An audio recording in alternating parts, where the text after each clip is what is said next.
తిరిగి వార్తలకు స్వాగతం.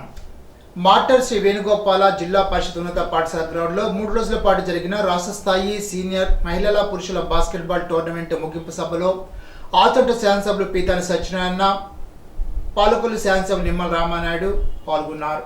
ఈ సందర్భంగా వారు మీడియాతో మాట్లాడారు.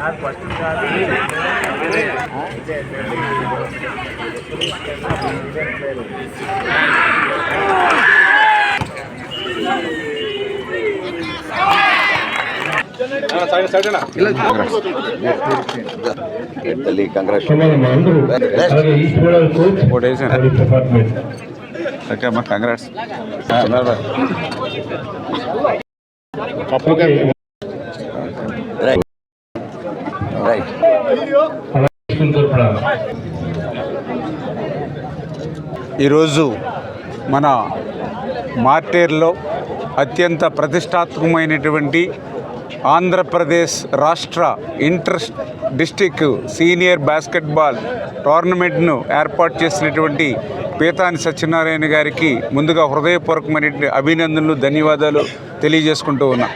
ఎందుకంటే మీ అందరికీ తెలుసు, ప్రతి వ్యక్తి కూడా ఆరోగ్యంగా ఉండాలి అంటే మంచి శారీరకమైనటువంటి దారిద్ర్యం, మంచి మానసికమైనటువంటి ఉల్లాసం అవసరం. అటువంటి శారీరకమైన దారిద్ర్యం, మానసిక ఉల్లాసం ఈవేళ ప్రపంచంలో కలిగేది ఒక్క క్రీడలకు మాత్రమే. అదేవిధంగా క్రీడల్లో అనేకమైనటువంటి సుగుణాలు, అంటే ఒక మంచి స్పోర్టు స్పిరిట్ అనేది క్రీడల ద్వారా మనం తీసుకోవడం కానీ, ఒక్కసారి ఓడిపోతే మళ్ళీ ఎట్లా తిరిగి గెలవాలనేటువంటి ఆలోచన కానీ, ఇట్లా ఎన్నో మనం ఆ క్రీడల ద్వారా ఈవేళ మనం తెలుసుకునేటువంటి పరిస్థితి ఈరోజు ఉంది. అదేవిధంగా ఇటువంటి క్రీడల్ని ప్రోత్సహించాలనే ఉద్దేశంతో మరి గౌరవ ముఖ్యమంత్రి నారా చంద్రబాబు నాయుడు గారు ఈ రోజనే కాదు, గతంలో ఉమ్మడి ఆంధ్రప్రదేశ్ రాష్ట్రానికి ముఖ్యమంత్రిగా ఉన్నప్పుడే ఈ క్రీడలకు ఆయన పెద్దపీట వేస్తూ, ఆ రోజు మీ అందరికీ తెలుసు, ఏదైతే ప్రతిష్టాత్మకమైనటువంటి ఏషియన్ గేమ్స్ని సైతం ఉమ్మడి ఆంధ్రప్రదేశ్ రాష్ట్రంలో హైదరాబాదులో ఆ రోజు నిర్వహించారని అంటే చంద్రబాబు నాయుడు గారు క్రీడలకు ఇచ్చేటువంటి ప్రాధాన్యత ఏంటనేది మనందరికీ అర్థమవుతుంది. అందుకే మళ్ళీ ఈరోజు అధికారంలోకి వచ్చినటువంటి ఎన్డీఏ ప్రభుత్వం ద్వారా మళ్ళీ చంద్రబాబు నాయుడు గారు క్రీడాకారుల్ని ప్రోత్సహించాలి, క్రీడల్ని ప్రోత్సహించాలనే ఆలోచనతో భారతదేశంలో ఎక్కడా లేనటువంటి విధంగా పెద్ద ఎత్తున ఆ క్రీడాకారులకి పారితోషికాలు కానీ, ఆ క్రీడా మైదానాల అభివృద్ధికి నిధులు కేటాయింపు కానీ ఇంత పెద్ద ఎత్తున ఎన్డీఏ ప్రభుత్వం చేసింది అని అంటే అది చంద్రబాబు నాయుడు గారికి క్రీడల పట్ల ఉన్నటువంటి మక్కువ అనే విషయాన్ని కూడా సందర్భంగా తెలియజేసుకుంటూ, పాలకొల్లు నియోజకవర్గంలో పేదలకు వైద్య సాయంగా ముఖ్యమంత్రి సహాయ నిధి 8.20 లక్షల చెక్కులను మంత్రి నిమ్మల రామానాయుడు అందజేశారు. ఈ సందర్భంగా ఆయన మాట్లాడుతూ, జగన్ ప్రభుత్వ 5 ఏళ్లలో కక్షలు, వేధింపులు, కేసులతో పేద వర్గాలకు వైద్యాన్ని దూరం చేసిందని తెలిపారు.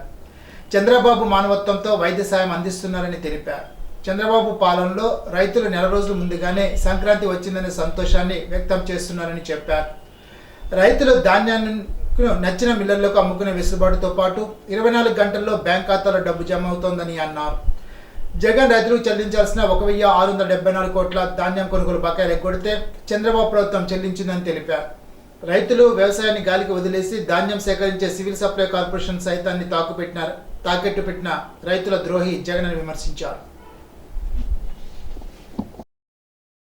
ఈరోజు ఎవరైతే ఆసుపత్రులకు వెళ్ళి వైద్యం చేయించుకుని ఆ ఖర్చులకి ఇల్లు, బంగారము తాకట్టు పెట్టుకుని అప్పులు తెచ్చుకునేటువంటి ఆ యొక్క పేషెంట్స్ కి, ఆ ఇంటికి భారం కాకూడదనేటువంటి ఆలోచనతో మళ్ళీ ఈ యొక్క ఎన్డీఏ ప్రభుత్వం వాళ్ళ యొక్క బిల్లులకి సిఎంఆర్ఎఫ్ చెక్కులు ఇంత పెద్ద ఎత్తున ఇస్తూ ఉంది అని అంటే, ఎందుకంటే మీ అందరికీ తెలుసు, వారానికి ముందు ఇదే ప్రాంగణంలో, అంతకు ముందు వారానికి ఇదే ప్రాంగణంలో ప్రతి వారం ఈ మాదిరిగా పెద్ద ఎత్తున లక్షల రూపాయలు వేల బాధలకి వేల సిఎంఆర్ఎఫ్ చెక్కులు ఈ ప్రభుత్వం ఇస్తుంది అని అంటే మానవత్వం ఉన్నటువంటి ప్రభుత్వం. అంటే కక్షలు, కేసులు, వేధింపులతో సాగినటువంటి ప్రభుత్వానికి మానవత్వంతో కూడినటువంటి పాలనతో ఉన్నటువంటి ప్రభుత్వానికి ఉన్నటువంటి తేడా ఏంటనేది ఇవాళ ఇదే ఒక ఉదాహరణ. ఎందుకు ఈ మాట చెప్తూ ఉన్నానంటే, ఎక్కడో ఆంధ్రప్రదేశ్ రాష్ట్రంలోనే కాదు, మన పాలకులలో ఈ మాదిరిగా గత 5 సంవత్సరాల్లో వారం కాదు కదా,